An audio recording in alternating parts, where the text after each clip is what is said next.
ఒకడంటాడు కొండకి నడిచొస్తానంటాడు, ఒకడంటాడు స్వామి మీ హుండీలో 5 రూపాయలు వేస్తానంటాడు. ఇప్పుడు వీటిని మొక్కులు అంటారు. మొక్కు అన్న మాట మీరు జాగ్రత్తగా గమనించాలి. వెంకటేశ్వర స్వామి వారి హృదయం ప్రకారం అయితే వ్యాపారము కాదు. అది పాపము వలన దుఃఖం వస్తోందని వాడు తెలుసుకోవాలి. తెలుసుకుని పిలిచావు పరమేశ్వరుణ్ణి, ఆయన ఏం చేస్తాడు? నేను ఆదుకోకపోతే ఎవరు ఆదుకుంటారు లక్ష్మి? అందుకుని ఉంటాను ఈ కలియుగంలో వెంకటాచలం మీద. ఎవడు ఎక్కడ ఎంత మౌనంగా లోపల లోపల పిలిచినా నాకు వినపడుతుంది. నేను వింటాను, వాణ్ణి ఉద్ధరిస్తాను ఆపదలోంచి. వాడు నా మొక్కు తీరుస్తాడు.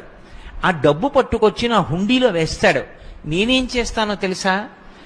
పరమధర్మాత్ముడు నన్ను చూడకుండా ఉండలేక, నాన్నగారిని చూడకుండా ఉండలేక వచ్చినటువంటి కొడుకులా, నన్ను చూడకుండా ఉండలేక